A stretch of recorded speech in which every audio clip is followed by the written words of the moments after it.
I'd like to welcome Richard Blank to the show today. I've been really looking forward to this conversation. I know you're going to enjoy it too. So before we get into the questions, I'd like to introduce Richard formally. Richard's journey as an expat is filled with many twists and turns. When he was 27 years old, he relocated to Costa Rica to train over 5,000 employees for one of the larger call centers in San Jose. With a mix of motivational public speaking style backed by tactful and appropriate rhetoric, Richard shared his knowledge and trained over 10,000 telemarketers in the past 20 years. He has the largest collection of restored American pinball machines and antique Rockola jukeboxes in Central America, making gamification a strong part of CCC culture. Richard has been the Chief Executive Officer for Costa Rica's call center since 2008. Richard holds a bachelor's degree in communications and Spanish from the University of Arizona and a certificate of language proficiency from the University of Sevilla, Spain. Of note, Richard was the keynote speaker for Abington High School's 68th National Honor Society induction ceremony. Giving back to Abington High School is very important to Richard. And as such, he endows a scholarship each year for students that plan on majoring in a world language at the university level. Richard, it's really great to have you here with us today. Thank you. Thank you so much, Michael. It's great to be here. As I mentioned to you before, I watched so many of your videos and they were entertaining enough where I was able to get through them, motivated me enough to write you. And here we are today. And so I'm just very happy to be spending time with you and your audience. Well, likewise, Richard, I am keenly interested in your background and your experience. And I just know that our viewers are going to get a whole lot out of it. So I'd like to just jump right in and ask you the first question. Sure. Why did you decide to open a call center in Costa Rica? That's one of my favorite questions, Michael, and I appreciate you asking it. I have to go back a couple of years and tell you where it all began. When I was growing up in Northeast Philadelphia, a lot of opinions were provided for you, and sometimes your destiny and careers were pre-decided for you. So a lot of my friends were going to Ivy Leagues to study medicine and law, engineering and architecture. And I myself, I wasn't really sure what to do, but I knew my favorite class was Spanish. So as a dreamer that felt a little bit alone because no one else could relate to it, I decided to double down and go to the University of Arizona and be a bi major. I majored in Spanish and communication. And like yourself, Michael, as a teacher and a really effective public speaker, I decided to study that. In addition to that, I concentrated on the rhetoric, so your message and delivery was more effective. And everyone needs a special sauce. So my special sauce was phonetic micro expression reading. I used to like to study body language, and then here at the call center, I was able to do it where we're more voice micro expression reading, which we'll get to later in the show. And when I had the opportunity post-grad to move here at 27, a friend of mine owned a call center and said, Richie, why don't you come down for a couple months and teach some English? And naturally, a 27-year-old kid, you fall in love with Central America, tropical beauty. And when I was at the call center, I kind of shed some skin. I realized that I had a calling. This was an environment where people were using the art of speech. They were converting phone calls and giving positive customer experiences. And actually, since English was their second language, they were fulfilling their studies. I took to that. I embraced it. I decided to stay and work there for 4 years. So obviously I learned the business. But the one thing I did learn, Michael, was I learned how to enrich the experience. Being politically correct, I saw certain things, the gripes and the tough times of working the phones or working in a certain structured environment. And I realized that if people are given their dignity, if they're not treated as robots or as numbers, besides the productivity, you'll get a much more fulfilled person working with you that will work longer with you. And in my opinion, and my goal, will grow with you and be some of your future supervisors. Oh, it's a great story and a great philosophy all wrapped into that answer. So. And it happened in 2008. I mean, I worked at the center for a while, and my thing came later in life. Everyone has a coming of age moment. I had certain stages that gave me an experience or a vision quest to complete certain goals. But at 35, I started my company. The fact that I've lasted 14 years, a Philly boy here in another country, it says something. So I let my record speak for itself. But I'm very proud of the people that work with me. And my favorite thing is walking the rows, Michael. I love to stop on the occasion and listen to somebody speaking with a client and smile and give a thumbs up. And that's the essence of what I do. And that's why I'm capable of doing this for so long. Excellent. Okay. All right. So now we have an understanding of how it all came to be. So now we want to kind of get into some of the sales related questions, right? And tap into that great wisdom that you've accumulated over the 14 years. There's so much emphasis on cold email these days in selling. Why should the use of the phone still command respect? I think a cold email is fine if you're just doing email blasts, if it's just a templated. I think a phone is essential these days for multiple reasons. The first is it'll give you a chance to understand the company's culture where you're calling. Secondly, you might meet people prior to the decision maker where you can build a relationship, learn more information, and in my opinion, do a positive escalation. So when you have this relationship with either the gatekeeper or somebody else that's assisted you before transferring, you can give the gift of mentioning how amazing this individual was that works at your company. So your first impression, if it is a cold call and you're meeting somebody for the first time, you're showing very good faith. You're just not coming in asking for an appointment. In my opinion, you're gaining a couple points. And I think you're also eliminating the chance of any sort of upsell compared to just a cold email. You're eliminating any sort of chance of getting a referral or any additional business from that unless they decide to write back. There's no way to get any sort of feedback, the positive or the negative aspects of the product in which you're representing. And then finally, as I say before, there's that relationship and rapport building that you're meeting with somebody. So where you would be able to get the pass to pitch, you will be able to get that follow-up appointment, or you would be considered a little bit more than somebody that just sends out templated emails. But I will say this, my friend, if somebody is just using these cold emails as their marketing strategy, why don't you take an extra 30 seconds, okay, just to look at their website or LinkedIn profile, because you would possibly be able to uncover something that would give you a sort of connection, or you can congratulate them on a promotion, on an anniversary, a third location. You could say their slogan, I don't know. But if you're just calling me sir and giving me some email, it's extremely informal. But if you mention my pinball machines, I'm going to read your entire email. So at least you're going to have a shot with me. So my suggestion is just to, instead of being a print, be a painting.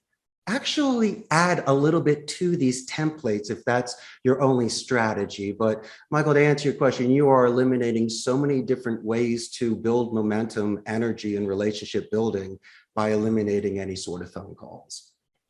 Wonderful. I totally agree with you. So thank you for that.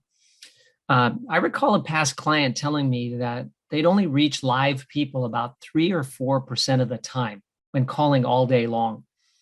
What do you think is a realistic percentage of reach for cold calling? If all they're doing is speaking to these people like 4 times out of 100 phone calls, it's really an oasis in a desert. My opinion is, why don't you hang out for a while? Instead of doing an average 5-minute phone call, why don't you stretch it to 15 minutes? Because you're probably a little cold and you need to warm up and somebody's there. These are 2 ships passing in a night. I would take advantage of that. If you need to throw your list in a predictive dollar so you can speak to at least 3 more people. But that's not the point. The point is, if you're doing these phone calls, I think you should slow down a little bit more and just take advantage of that. More people are doing omni-channel non-voice support, as you were mentioning, filling out forms, doing chat. One of my clients has the same challenge. They're getting the 4%. So instead of doing 150 phone calls a day, they reduced it to about 115. So as I mentioned before, they can find out a recent promotion or some sort of company culture. So when they're leaving their voicemail or they're sending that email template, it's really custom made. And I've seen that, yes, phone call area contact conversion ratio dropped a little bit, but then here's your advantage. Let's say you make another phone call back to these people. You're mentioning cold emails. Not anymore, Michael. Now it's a warm email because I've sent it. I could be following up on it, even if they haven't read it, but I might ask, and I'm sure you like something from the email to at least try to anchor in there. But you could be doing a second, third, or fourth touch approach to a client. Realize this is their protocol. But I do believe that by doing a little bit of due diligence, research, and seeing the one thing that the person loves the most and just mentioning it with them, it will give you a lot more mileage when you're speaking with the people.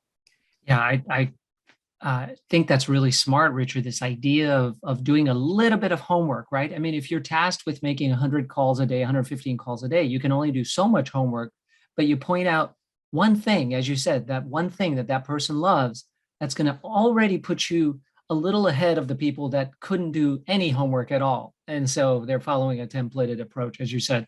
Yeah, I love that. Now, without giving it all away, Richard, as you have so much experience and you have your secret sauce, could you please share a few tips on how to have better cold calls? Because you did mention look for that one thing that the client loves. Anything else that you would add? If you're willing to walk through a little journey with me and close your eyes, I can give you from the beginning to an end of a 5-minute phone call. I'll walk you through some steps. I'll make it easy for you. It's not advanced because once you see it, you'll never unsee it. And so just allow me just to share some things that I've noticed in the years that, once again, will not compromise your ethics, values, or morals. But I will teach you something today where you'll be able to note when you need more clarification from somebody. All right, everybody, let's begin. This is the way I believe that the average attention span is 30 seconds to 2 minutes. So let's just use this as the base of thought. All right. Every conversation has an introduction, a body, and a conclusion. But if you think about it, if you don't land the intro, your body and conclusion don't even exist.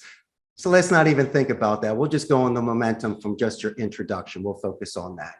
We mentioned calling companies before, and let's just assume, Michael, that the contact ratio is higher than 4%. You're getting calls, you're contacting people. A lot of telemarketers or prospectors will ask people how they're doing initially.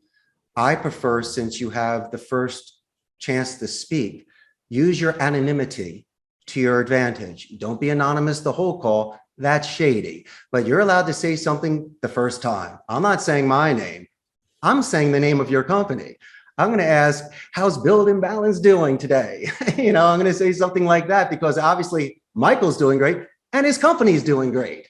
And so you're comboing. Instead of doing horizontal, we're doing vertical. I am stacking questions. Your theory that you've spoken about is open-ended versus closed-ended questions, yes or no compared to explanations.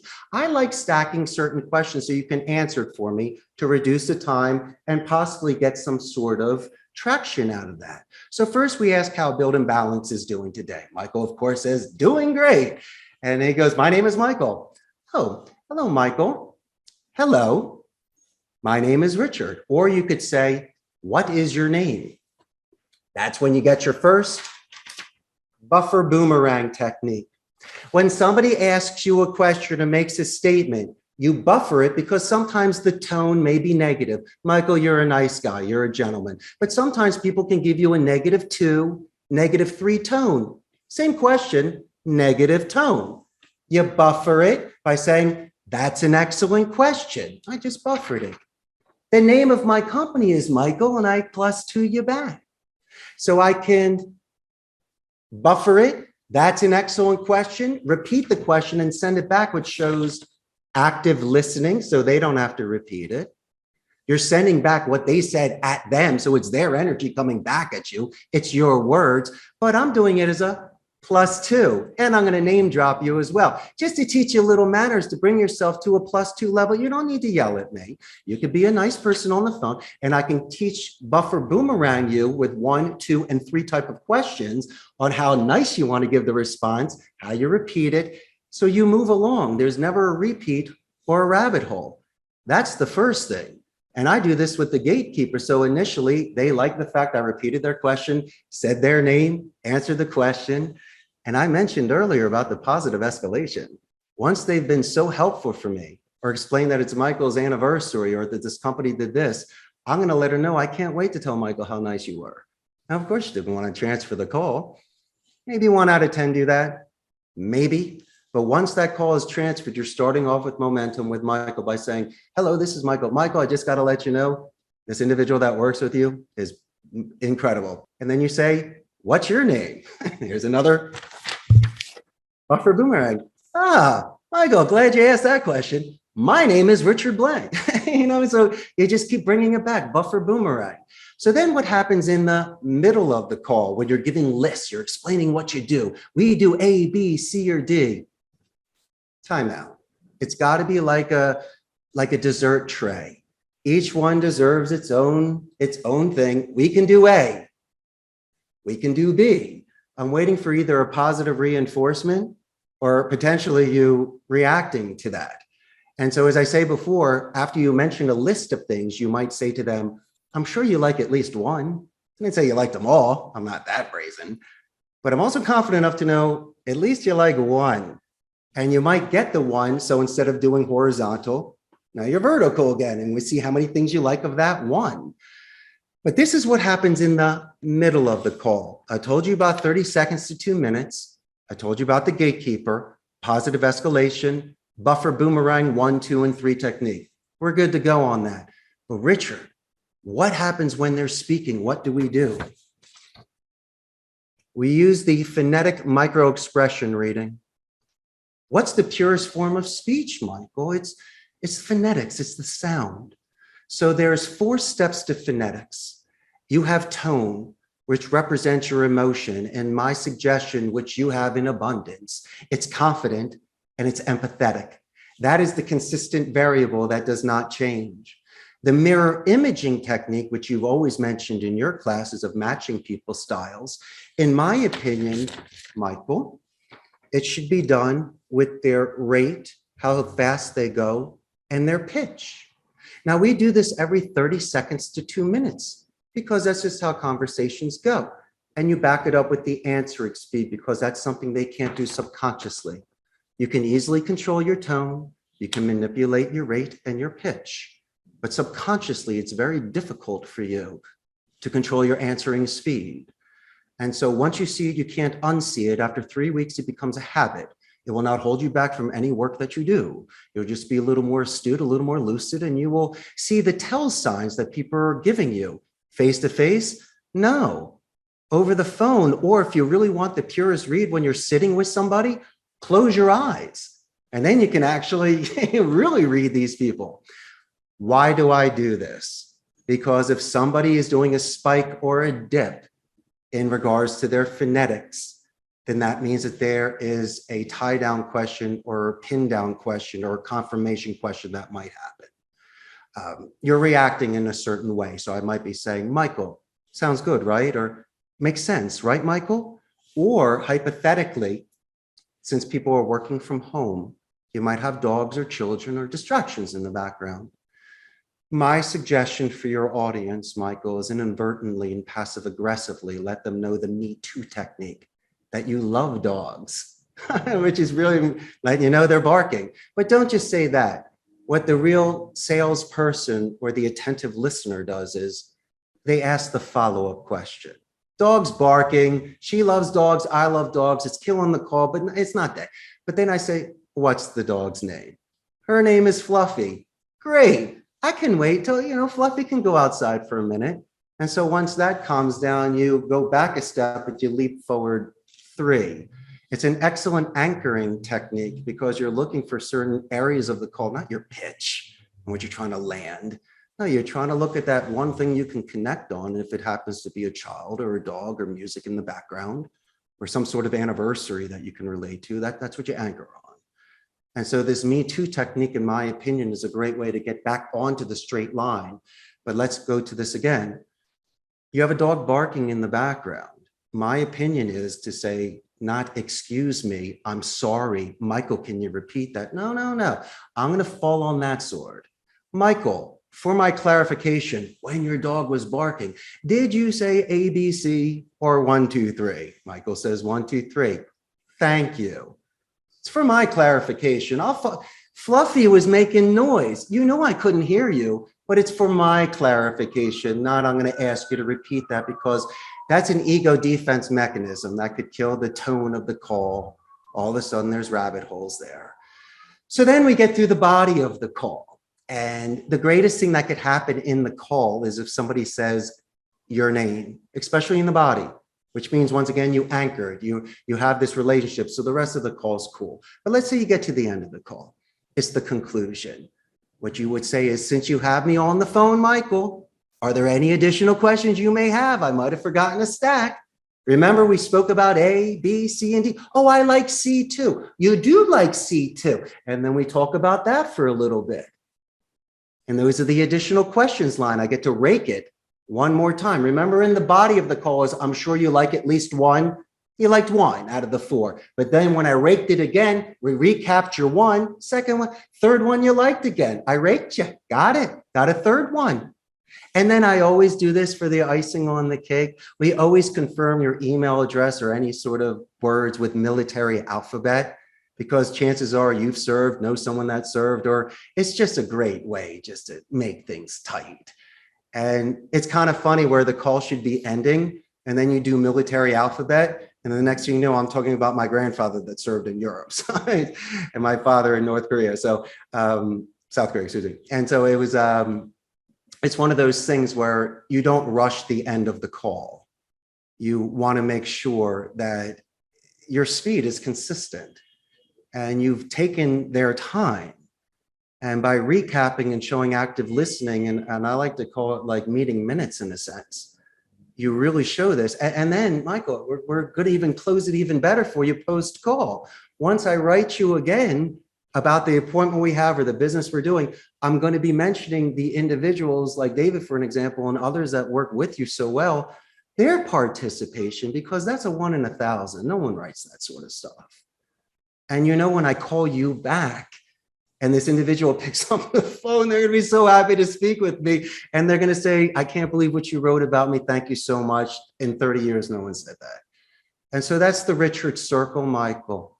That's from the beginning of the call, from the company name Spike Better Than They Do to the conclusion, raking, positive escalation written.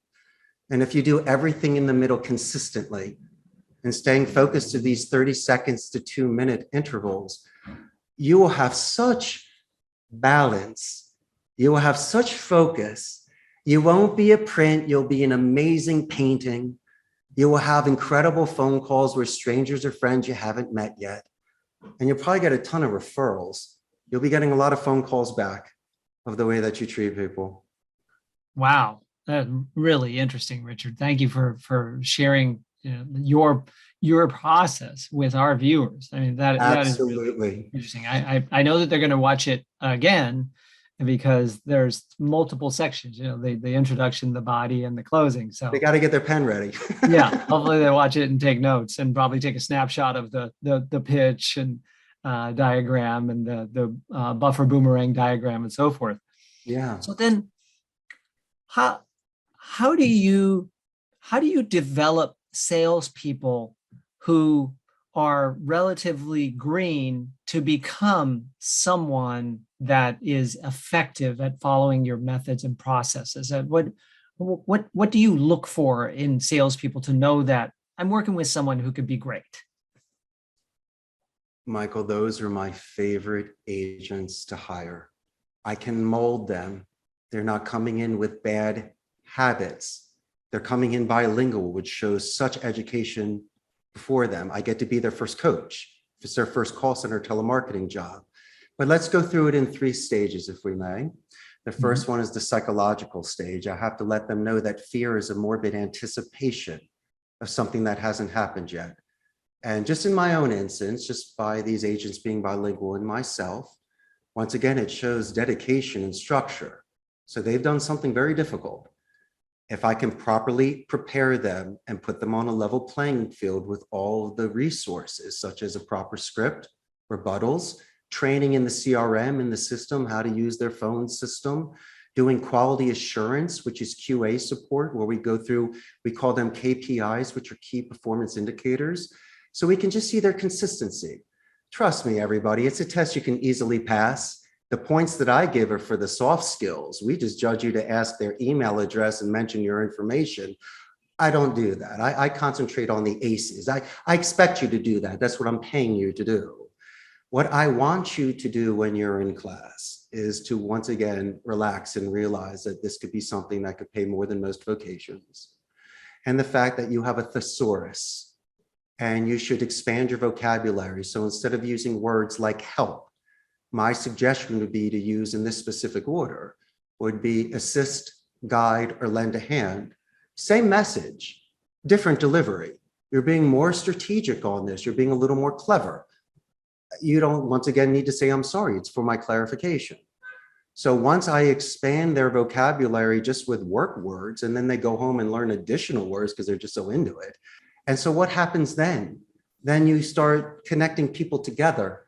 So you have a certain sort of buddy system, or unlike myself, who's the owner of the company, telemarketer, when you have somebody that shines, let them work with the local Costa Ricans in their own language, knowing their culture. It's very important for me that people get promoted here from within, and I'm able to delegate certain responsibilities. Now you're talking about a new guy, but if the kid shows up on time, front row center, takes notes, role plays, participates, just a great all-around kid. You don't think I'm going to want him to stand up on Wednesday and do a little bit of the class just for fun to build his confidence? Love kids like that. Have to do things like that. And they will make sure that the people that work with them break bread with them, know each other's names, and you just don't say good job. What are you saying good job on? Let them specifically know you listened to a call, or let them know thank you for your 1-year anniversary with us. I must be doing something right because Amazon, Oracle, Intel, and HP, they're here. I compete against the big boys, but guess what? They don't play pinball with their people. They don't train their people personally like I do. They're not selective of sometimes the campaigns that they choose just to make sure that people feel comfortable with the sort of training that they have and the preparation. And so that's why I believe that this smaller sort of company that I have is why certain people gravitate towards this. It may not be for everybody. Some people just want to lose themselves in thousands of people. But those that work for smaller call centers can make a very, very good name for themselves very fast. Yeah. Excellent. All right. Then when we talk about that, the last question is, when should a business consider using a call center like yours? What's the thought process that one would go through to make that decision? That's a very good question. And if I may, I have to, I guess, say something for my own piece. I would prefer, Michael, that people choose me for merit over price. I can name 10 call centers that can do it for half my cost in the Philippines and India or anywhere in town. So if that's your first question for me, I'll answer you by saying $1,000 an hour. They go, no, you're not. And I go, of course I'm not. What's your second question? At least just to see what they have to say. And then a lot of the times on those calls, because people shop around, which they should, and people do know certain telemarketing, they have done it in-house, but they've never outsourced. So maybe they're not familiar with some of our infrastructure, our reporting, our supervision, onboarding, training, quality assurance. They've just done it with a half a dozen guys in their office. And a lot of the times they have unrealistic expectations. Sometimes people have to go through a certain process with me so they qualify. I reject more campaigns than I accept because I'm very selective. I use the SMART theory: specific, measurable, agreed upon, realistic, and time frame oriented. But to answer your question in a certain way, anybody that would like to scale their company, maybe compare apples to what they're doing to my structure here. We're very price comparable to the United States, including full benefits here. I don't force hands. I don't twist arms. And from an educated point of view, potential clients make a decision about working with me. And most of the time, and I will be candid about this, it's price. And how can I compete when we're the most expensive in Central America? But we also have the best infrastructure, if that's important to you. We also have Spanish language capacity. We're very close to the United States. We're on certain time zones. And we have a democratic society here. We don't have an army, so there's a 95% literacy rate. So one of the questions that I would ask as, let's say, a salesman is, since I have these skills and you're asking me because I'm 50% more, am I capable of doing 1.5 an hour compared to just 1 an hour? If I put it on a predictive dialer, if I speak in Spanish, if I use Richard's coaching, if we do rebuttals, if I do voicemails, am I capable of doing 0.5 more? Because you're saying you pay half. Well, then that's fine. Put me on a level playing field. Maybe my agents are capable with the skills that they possess and the coaching and the environment that they have. And I've seen it to do 0.5 more, which means that we even out and I'm worth my cost and then we get seats. But my goodness gracious, I can't do 20 calls an hour. If the average one is 10, you can't make up time. But those are the sort of questions that I would ask to see if it would be a good fit or not. But I do appreciate anybody that calls me. They must have found me on the internet through search engine optimization or read an article or at least took the time to reach out. And so I almost tell them to put their checkbooks away. No one sends me money on a first phone call. It's my pleasure to share information. And I hope that I shared plenty with your audience today, because there's so much more I could share, but there's only so much time. But I believe that I shared with you my best, where it would give somebody such great foundation training where, Michael, all they do is just dedicated practice. If they just do things when the cameras are off and no one's around and they just practice their kicks, punches, and painting their guitar, they're going to be amazing artists of speech. But the one thing is, when they're too well rehearsed and they're too commercialized, they're not raw anymore. They lose that sort of spark and character that they first started off this journey with. And that's pretty much my final thoughts on that. Yeah, that's excellent. That was a nice little nugget right there at the end too, Richard. So thank you very much for sharing with us today. We're grateful for the time that you spent with us, because you're running a busy and successful business down there in Costa Rica. So I'm grateful. Thank you, Michael.